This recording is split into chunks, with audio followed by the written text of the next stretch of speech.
ตรีคนที่32ในการประชุมเช้าวันนี้นายวันมูฮัมหมัดนอมัทาประธานสภาผู้แทนราษฎรมีคำสั่งให้บรรจุระเบียบวาระเรื่องด่วนที่8พิจารณาให้ความเห็นชอบบุคคลซึ่งสมควรได้รับแต่งตั้งเป็นนายกรัฐมนตรีตามมาตรา159ของรัฐธรรมนูญในการประชุมสภาผู้แทนราษฎรเป็นพิเศษเวลา 9 นาฬิกาวันนี้สำหรับขั้นตอนการเลือกนายกรัฐมนตรีตามรัฐธรรมนูญปี2560กำหนดกระบวนการโดยเริ่มจากการเสนอชื่อแคนดิเดตนายกรัฐมนตรีซึ่งต้องมาจากบัญชีของพรรคการเมืองที่มีสสตั้งแต่25คนขึ้นไปตามรัฐธรรมนูญมาตรา88โดยผู้ที่ถูกเสนอชื่อจะต้องได้รับการรับรองจากสสไม่น้อยกว่า1ใน10ของจำนวนสสทั้งหมดเท่าที่มีอยู่ซึ่งปัจจุบันมีสส492คนหรืออย่างน้อย50คนก่อนจะเข้าสู่ขั้นตอนการลงมติทั้งนี้ในการลงมติเลือกจะลงคะแนนโดยเปิดเผยด้วยวิธีการขานชื่อสสตามลำดับตัวอักษรให้ออกเสียงเป็นรายบุคคลซึ่งผู้ที่ได้รับเลือกให้ดำรงตำแหน่งนายกรัฐมนตรีต้องได้รับคะแนนเสียงเห็นชอบมากกว่าครึ่งหนึ่งของจำนวนสสทั้งหมดเท่าที่มีอยู่หรือไม่น้อยกว่า247เสียงซึ่งเมื่อได้ผู้ที่ได้รับความเห็นชอบแล้วประธานสภาผู้แทนราษฎรจะนำรายชื่อบุคคลดังกล่าวขึ้นทูลเกล้าทูลกระหม่อมถวายเพื่อทรงมีพระบรมราชโองการโปรดเกล้าโปรดกระหม่อมแต่งตั้งให้ดำรงตำแหน่งนายกรัฐมนตรีต่อไปชวิสาประทุมมารายงานสำนักงานศิลปะวัฒนธรรมร่วมสมัยขับเคลื่อนซอฟต์พาวเวอร์อุตสาหกรรมคอนเทนต์จัดอบรมนักเขียนรุ่นใหม่สู่ยุคดิจิทัลตั้งเป้าส่งเสริมวรรณกรรมไทยแข่งขันในระดับนานาชาตินางเกษรกำเนิดเพชรผู้อำนวยการสำนักงานศิลปะวัฒนธรรมร่วมสมัยกล่าวว่าได้จัดกิจกรรมอบรมเชิงปฏิบัติการการเขียนสร้างสรรค์ Creative Writing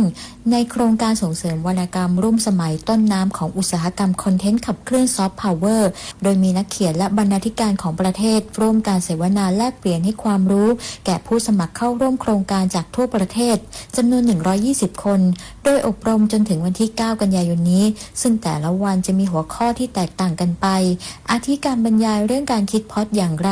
ให้เป็นหนังเป็นละครการอบรมเชิงปฏิบัติการ Creative Thinking จากความคิดสู่เรื่องเล่าการอภิปรายตลาดหนังสือจากวิทยากรผู้เชี่ยวชาญนอกจากนี้ยังได้แบ่งกลุ่มผู้เข้าร่วมอบรม4กลุ่มตามความถนัดในการเขียนทั้งบทความสารคดีกวีและเรื่องสั้นนวนิยายเพื่อทำเวิร์กช็อปอย่างจริงจังทั้งนี้การจัดกิจกรรมมุ่งหวังผลิตนักเขียนวรรณกรรมร่วมสมัยยุคใหม่เน้นการมีจริยธรรมมีเทคนิคการเล่าการแยกแยะสื่อได้รู้เท่าทันสื่อส่งเสริมการเขียนให้อยู่รอดในยุคดิจิทัล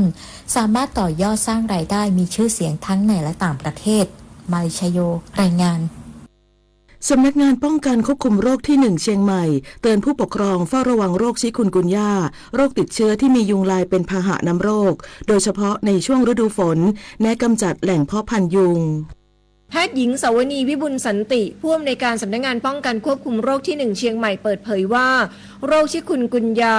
หรือโรคไข้ปวดข้อยุงลายเป็นโรคติดต่อที่เกิดจากเชื้อไวรัสที่มียุงลายสวนและยุงลายบ้านเป็นพาหะนำโรคพบได้ทุกช่วงวัยมีอาการคล้ายกับโรคไข้เลือดออกไม่เป็นอันตรายร้ายแรงถึงชีวิตเมื่อถูกยุงลายที่มีเชื้อไวรัสชิคุนกุนยากัดมีระยะฟักตัวของโรค 1-12 วันแต่ที่พบบ่อยจะอยู่ที่ประมาณ 3-7 วันทำให้มีอาการไข้สูงเฉียบพลันอาจมีถึง40องศาเซลเซียสประมาณ 2-4 วันปวดศีรษะหรือปวดกระบอกตาคลื่นไส้อาเจียนอ่อนเพลียมีผื่นแดงตามตัวแต่ไม่คันและอาการที่สำคัญคือปวดข้อปวดกระดูกสำหรับในรายที่รุนแรงอาจพบเกล็ดเลือดต่ำและมีอาการช็อกได้หากมีอาการต้องสงสัยว่าติดเชื้อควรรีบไปพบแพทย์ทันทีทั้งนี้การป้องกันที่ดีที่สุดคือไม่ให้ยุงกัดติดตั้งอุปกรณ์กันยุงและควรเก็บบ้านให้สะอาดเก็บขยะเศษภาชนะไม่ให้เป็นแหล่งเพาะพันธุ์ยุงพิมลกันเดชาชัยทีมข่าวสวทเชียงใหม่รายงาน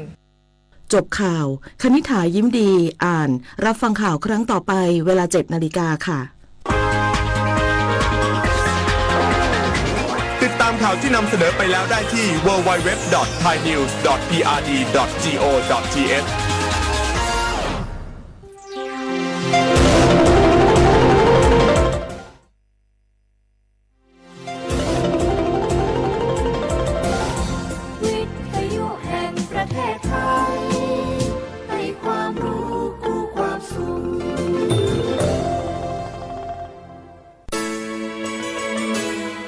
สถานีวิทยุกระจายเสียงแห่งประเทศไทยจังหวัดเชียงใหม่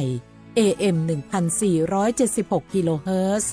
สถานีวิทยุภาคภาษาชาติพันธุ์แห่งเดียวในประเทศไทยที่มีความทันสมัยเชื่อถือได้สร้างอัตลักษณ์กลุ่มชาติพันธุ์สู่สากล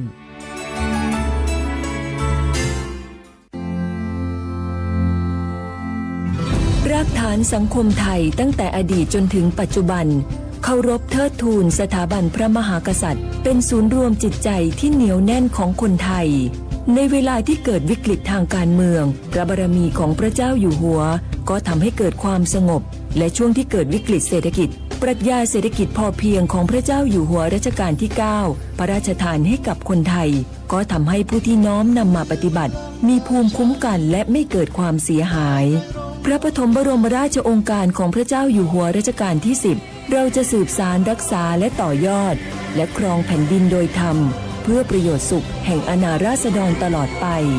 พระมหากษัตริย์ไทยทุกพระองค์ทรงห่วงใยราชเสมอสถาบันพระมหากษัตริย์ไทยศูนย์รวมใจไทยทั้งชาติ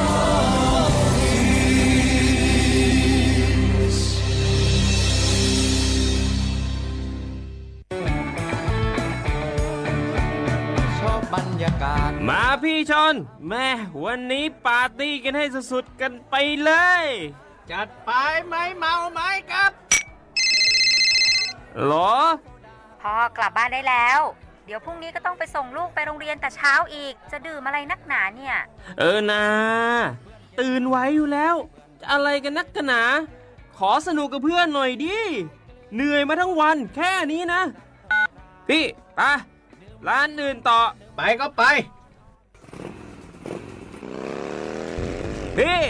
ทำไมรถคันนี้มันขับช้าจังเลยอะแซงไปเลยพี่แซงไปไฟแดงก็พาไปเลยพี่ตรงเนี้ยมันไม่มีกล้องไม่โดนจับชัวร์เอาวะไปก็ไปเฮ้ยพี่ระวังรถ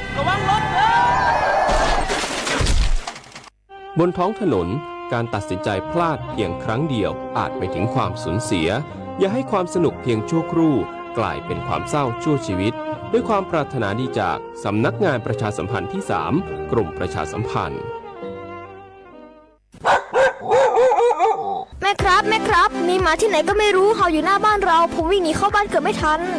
ระวังนะอย่าไปแย่หรือรังแกมันเข้าเดี๋ยวมันจะกัดหรือข่วนเอาได้แล้วถ้ามันกัดหรือข่วนจะเป็นอะไรมากไหมครับก็อาจเสี่ยงเป็นโรคพิษสุนัขบ้าได้จ้ะรู้ไหมโรคพิษสุนัขบ้าเป็นโรคติดต่อที่มาจากสัตว์เลี้ยงลูกด้วยนมเกิดจากเชื้อไวรัสพบได้ทั้งในหมาแมวลิงหนูค้างคาวกระรอกโคกระบือและไม่ใช่เฉพาะแต่หน้าร้อนเท่านั้นนะที่มีการระบาดของโรคจริงๆแล้วไม่ว่าฤดูกาลไหนก็สามารถพบโรคพิษสุนัขบ้าได้ถ้าติดเชื้อโรคพิษสุนัขบ้าจะเป็นอย่างไรครับจะมีอาการกลัวน้ำและอาการทางประสาทโดยเฉพาะที่ระบบประสาทส่วนกลางถ้าเป็นแล้วหากฉีดวัคซีนป้องกันโรคไม่ทันจะเสียชีวิตทุกรายเลยนะแล้วเราจะป้องกันได้อย่างไรครับคุณแม่ต้องระวังอย่าให้สุนัขหรือว่าสัตว์ต่างๆเหล่านี้กัดที่สำคัญหากเรามีสัตว์เลี้ยงในบ้านควรพาไปฉีดวัคซีนป้องกันโรคพิษสุนัขบ้าตามกำหนดจ้าถ้าอย่างนั้นวันหยุดนี้เราพาเจ้าช็อกกี้ไปฉีดวัคซีนป้องกันโรคพิษสุนัขบ้ากันนะครับได้เลยจ้าโรคพิษสุนัขบ้ารักษาไม่หายติดเชื้อถึงตายร่วมกันป้องกัน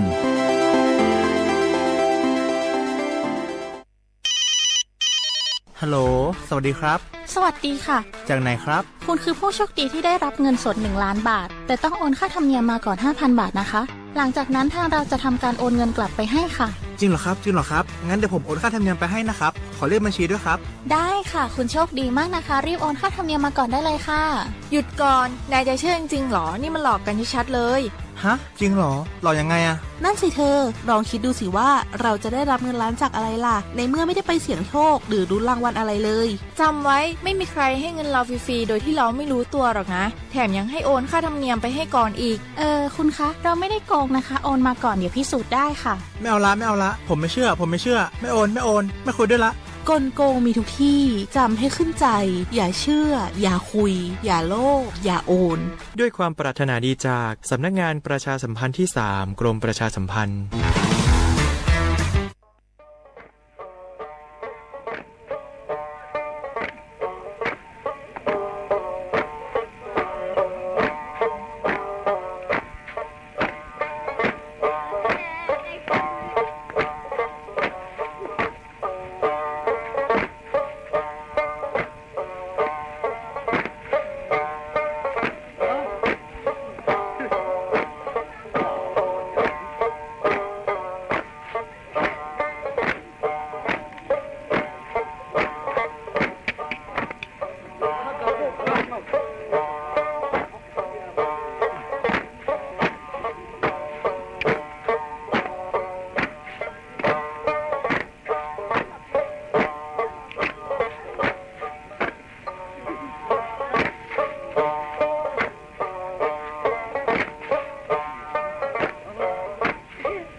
写话不来画画啊，阿么啥阿我李松我都知道话不老我。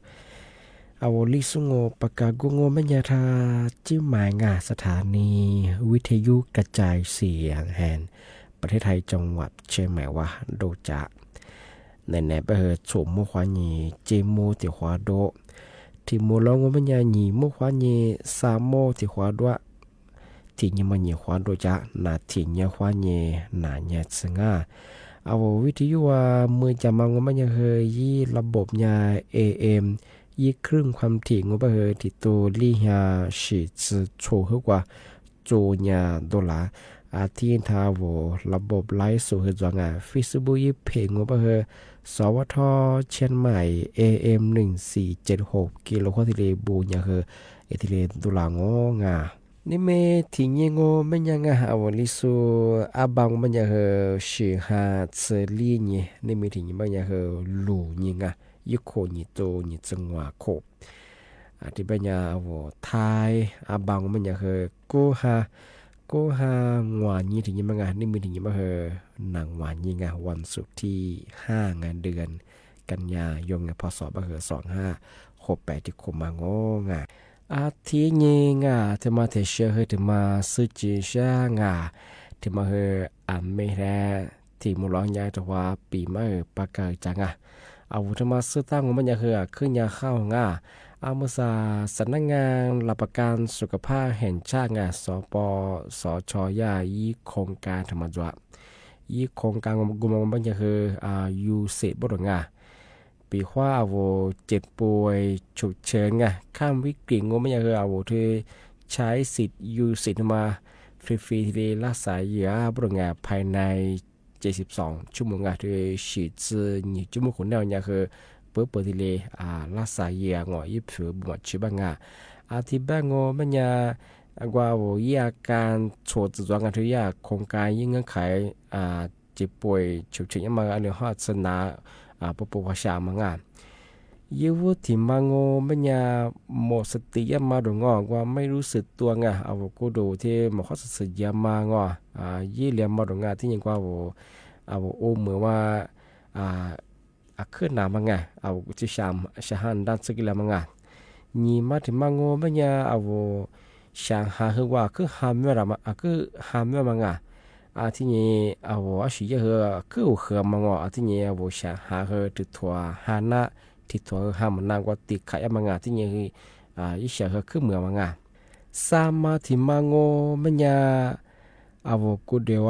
ที่จะที่ว่าเอาจีมาคือตัวสิ่งแกที่นี่เอากูเดียวที่จะที่ยังจะซื้อยามังที่นี่เอากูเดียวแบบว่ากิเลงว่าชามตัวชาจงทำไมถึงมังลีมาที่มังมันยาเอามือว่าขึ้นหนาที่นี่เอาปีว่าเอาแต่ช่างหาช่างหามดางว่าติดติ่งเห็นอะไรบ้างทำไมถึงมังงัวมาถึงมังเป็นยาเอาชิปแพลแพช่างมาโจช่างจวงที่นี่ที่กระตัวบ้าชิปแพลแพดูมันน่ากว่าที่มารู้สึกมังทำไมถึงมา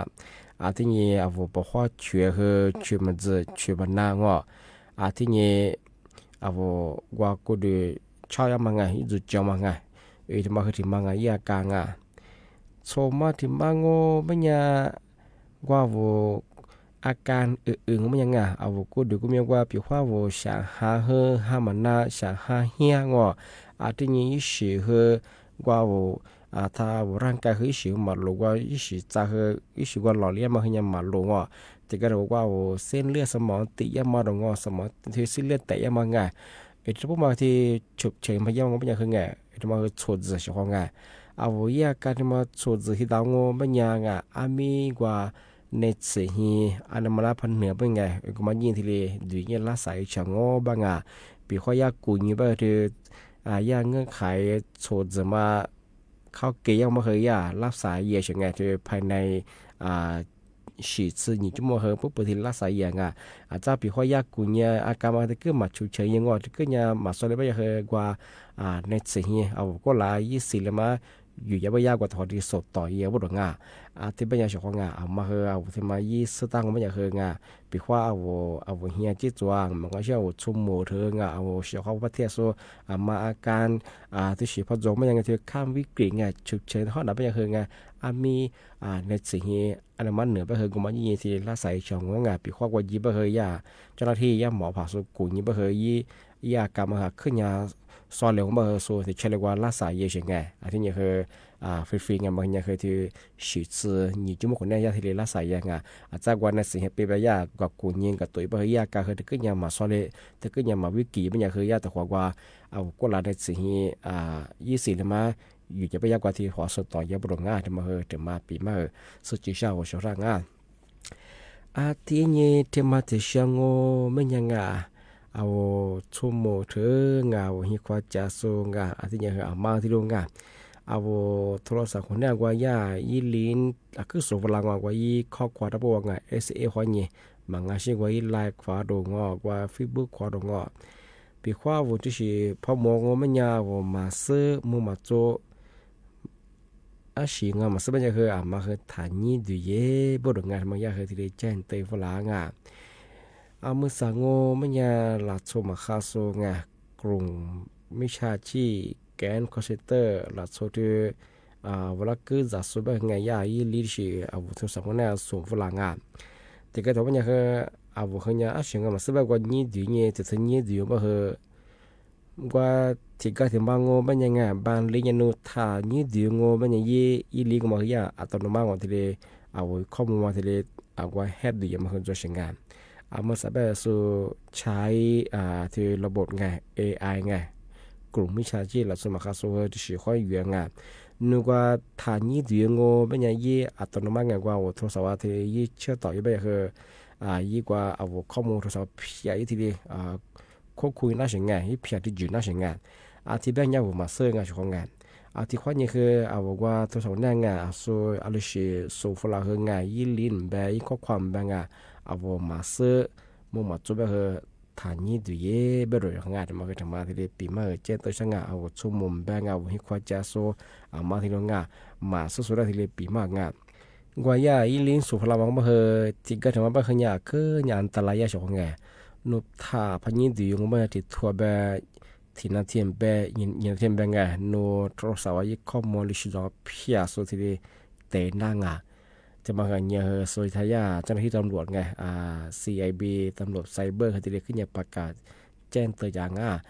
โทรศัพท์หน้าโซยข้อความส่งฝรั่งโนเนี่ยผู้โชคดีกุลีที่เรียกว่าเป็นยังไงมียี่ดีเนี่ยคือ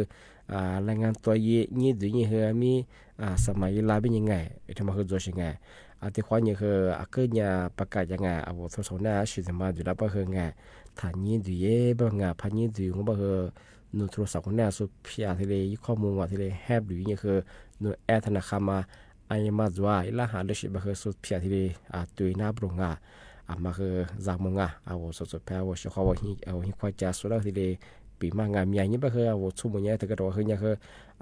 นูสมุนแบบคือทางรัฐบาลว่าเนี่ยที่ผู้สูงอายุได้ผู้ปฏิบัติเกือที่เลยยืนตัวแบบท่านนี้ดีง่าไม่คือไงไปทำให้จ้านุ่งกลุ่มไม่ใช่ชีพมาคืออยากขึ้นเถียงอันนี้ก็คือชาวงามาคือเนี่ยคือที่ได้ปีมางที่ได้แบบว่ามาถ่ายยินดีงานมาเนี่ยคือทายาสำนักงานตำรวจที่ได้แจ้งเตือนฝรั่งที่เป็นยังงานมาใส่ขึ้นในล่าคือมังกรที่คว้าเกินนางว่าชาวท่าวิธีนั้นจะโซไลฟ์สดตีสดก็คือข้อความงาน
你比起四足将我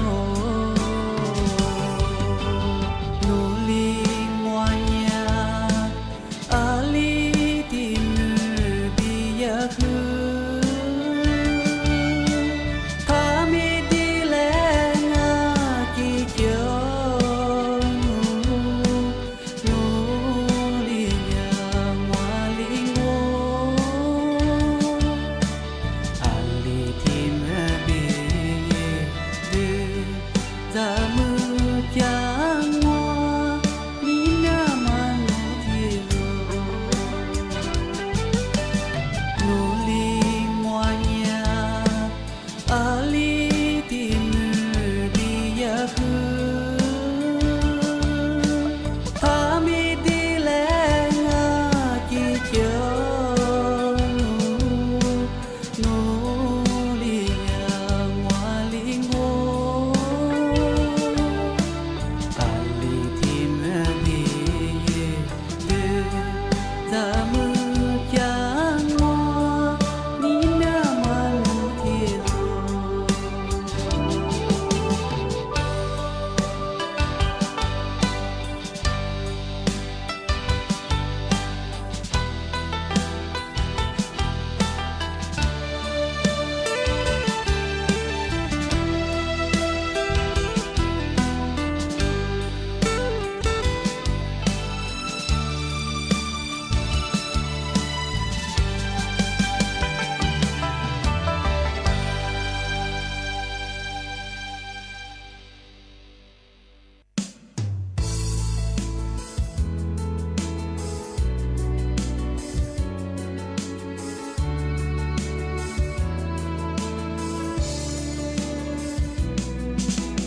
安尼飞拍黑你瓜，安尼飞马蹄子瓜，我就我把家是你，是那个别苦我家，头是你数码过，全面可你咋得咋，不学个来一码过，也比得你富巴罗。安尼飞拍黑你瓜，安尼飞马蹄子瓜，车都对你咋咋咯，把头对你爱呀咯，头是你一码数，耍把头一不码过，路飞把自己码过，落个落脚嘛木住。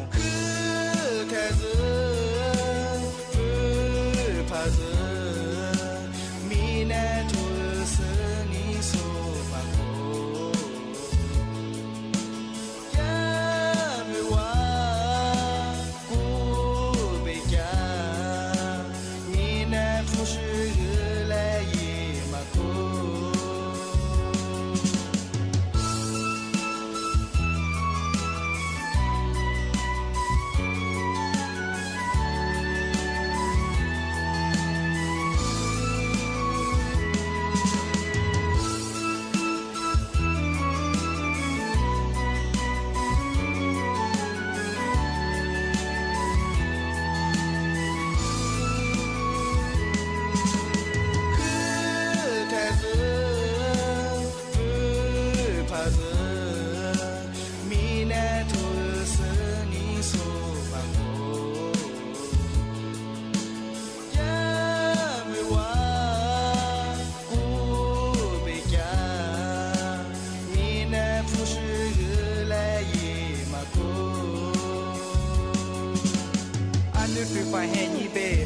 มาสู่แห่งยิญญาหมู่กว่ามีแน่ก็เร็วอาทิตย์จากคือมาชื่อเราอามือมาสู่แห่งยิญญาทุกสิ่งนี้สู่ก็เราซื้อผักกูผักดูละเจ้าตาผักลุงปับอยู่ละเจ้าลุงปับจะ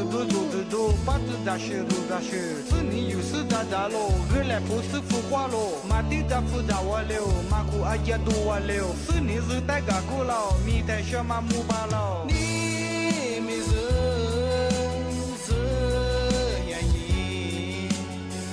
แน่ทุกสิ่งนี้สู่กูละเลยเย่ผู้是花只是让你挂马走里数是你托阿克索只是让你走过来我的那马走里数安尼飞拍黑一挂，安尼飞马蹄子挂，我就我把把家是你是那个别不国家都是你数码够全面可以在得到不是来一码够也比得你不巴罗安的最怕黑一挂安的最嘛地吃挂不都对你到达了把都对你爱呀喽都是你一码够说法都一码够都对把自己码够落克落ยนมามุจู安的最怕黑一杯阿มือมาสู่แห่งยิ่งยาหมู่กว่านี้แน่คือเร็วอาทิตย์จากคือมาชื่อเราอามือมาสู่แห่งยิ่งยากู是你数过了是怕กู怕多辣椒哪怕路怕皮辣椒路怕子都都是路怕子大学都大学是你有是大家喽日来不是不花喽马地上不让我溜马古阿家都我溜是你是带干苦劳你带什么木巴喽是学呀一挂马索里索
ที่ยังไงที่มาเทเชอร์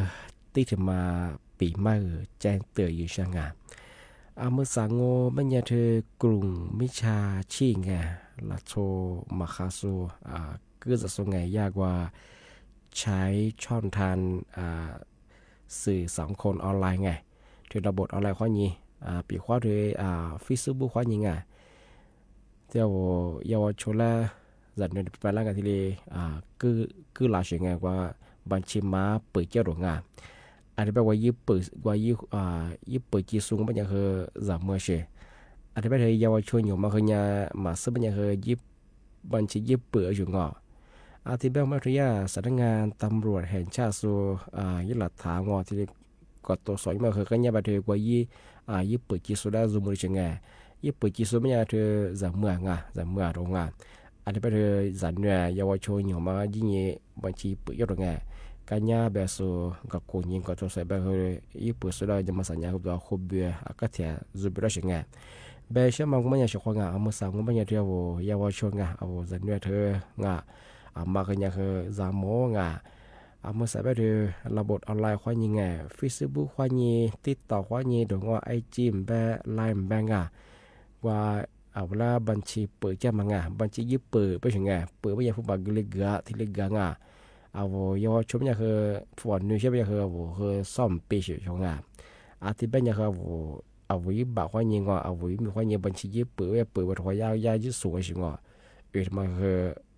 เปิดบัญชีไม้มางาอาทิตย์แบงค์มันเนี่ยคือมือสาธิตระบบออนไลน์ข้อยิงคือว่ารับจ้างงอเปิดบัญชีไม้จะมาคือจั่วงามาคือจามงาบางมาอยู่สู้งาสู้เฮืองาลิปัลิมาจานนึงจะชื่อได้ทีเดียก็ตีนจอยช่องงานมาสับแบบคือไม่ใช่เชื่อไงยากกว่าฟีเบอร์ข้อนี้เวลาบัญชีเปิดจะมาตรงก็บัญชีแบบคือซีนซีนมาตรงก็บัญชีมาตรงก็เปิดจะมาจั่วงามาคือจามงาที่ยังกว่าเสื้อนี้ไปซื้อบัญชีมาเปิดบางคนแบบคือพันยาเมื่อเร็วไม่อยากคืองาซาคูเบลงาโคจะมาขยันคือซาเชสโคจังที่ยิ่งกว่ายี่ควาโซยี่โฆษณายี่สูงมาคือยี่โทจำคุยมาคือไงยี่โคข้อยิ่งหัวโคเบลงาที่ยิ่งคือโคจะมาก็แบบคือไงยี่ชาข้อยิ่งคือหัวชาสังกัดมาคือยี่ควาโซผู้จัดหางานที่ยิ่งคือโฆษณายี่สูงอาทิตย์แบงค์มันยาชกงาเยาวชนหรือบางงามาที่โรงงานที่มาคือไม่ใช่มาคือว่าประกาศยังไงเอาว่าบัญชีเปิดหัวมูลจะไม่ใช่คือผิดกฎหมายย่างมาก็ถ่ายเยงพาซุมลูไม่ใช่คือมาจุฬางโนสุดาเปิดได้มาคือที่บัญชีบางหัวเฮียที่ตัวไงปีข้อสุพรรณยามันไม่คืองโนคูบิเบมาฮิคุสมุผู้บอกโคจะบางฮิชาสมุโคจะยังไงอาทิตย์นี้โนคือประวัติคือมาข้างโนคดีดูเรื่องไงช่วงไงนัวคูเบบิเงี้ยตัวดูเล่าไม่เคยนูนจะเชื่อมีควายเยอะสมัยงานเยอะนูประวัติตัวเยอะเจอนูเคยติดคุยเอาเป็นไงนูคูเบจะจะเป็นส่วนนี้คือผมฟ้าเชื่อกันเลยใช่ไงมาคือถ่ายเยงานมาคือขึ้นยาจังหมดตัวงานผู้อ่านอันยังเกิดขึ้นยาถ่ายเยงานมาคือผิดกฎหมายยังไงที่ยังเรียกว่าถ้าชกมาไปเรื่องไงเรียกเอาเยาวชนไงเอาจะเนี่ยเธอมาคือจังหมดงานเรียกระบบอะไรข้อนี้ฟุตบอลกันเนี่ยซูเปอร์ไงบัญชีที่เปิดกันถือเท่าเปิดฟุตบอลที่บัญชีมาถือตัวกันนี่ตัวกันบ้างไงถ่ายเยงานทำไมยังคือผิดกฎหมายยังไงปีควันพายีไปเหือจ้าโนเฮคดีตัวยังไงมาคือยังคือมาข้างอาจไปเอาชมโมเอาบางวันอยู่ซูเปอร์ไงเอาลิปลิมาจานนึงจะช่วยได้ทีเดียกับความตื่นตัวของง่ายทำไมถึงมาปีมาสติช่างง่ายที่แบงก์มันยังไงนี่เนี่ยคือนะปีมาคือที่เรียนจนช่วงงานไปคือจ้าที่มูลงาหนีมั่วความยังคือสามมั่วแต่ความมูลความกันนี่แนวรายการลิสงโอดูกุบทาจิ้มหมายงานสถานีวิทยุงานกระจายเสียงแห่งประเทศไทยจังหวัดใช่ไหมว่าดูจากงานไหนก็คือสมมั่วความยังจิ้มมั่วที่มูลงไม่ยังคือหนีมั่วความยังสามมั่วกันนะถึงยังความยังหน่ายเนี่ยสติเรียนตัวจ้างาไปคือเอาเชื่อว่าคืองาคือบุมโมงาที่ว่าคือทัศน์ดีหน่อยที่ว่างาข้อคว้าสวัสดีครับ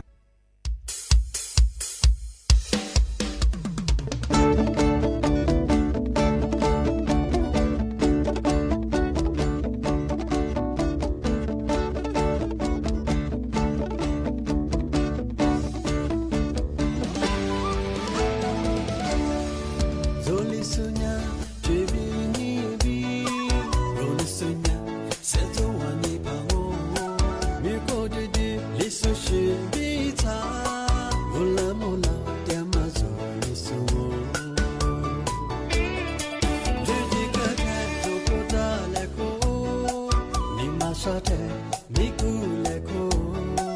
ထိုစားထိုကိုတပည့်လေကို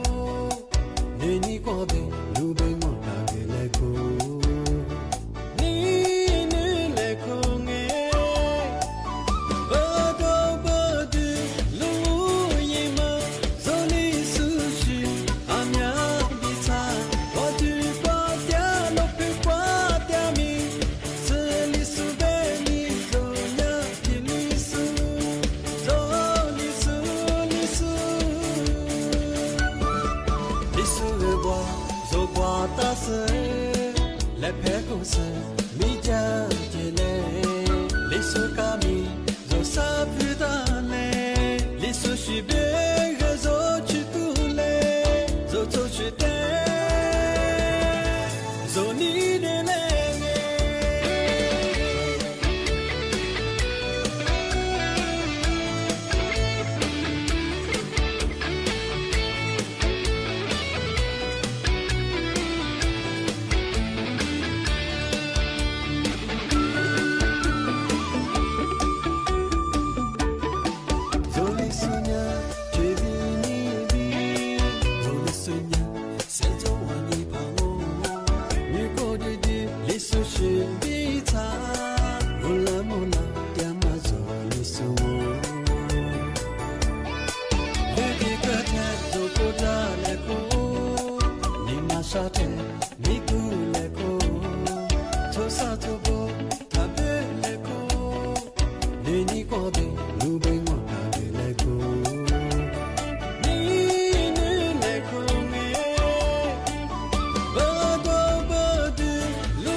လက်ဖဲကိုစမိကြကြလေလိဆူကာမီဇိုစာပူတာလေလိဆူရှိဘေဂဇိုချီတူလေဇိုချိုချီတဲဇိုနီ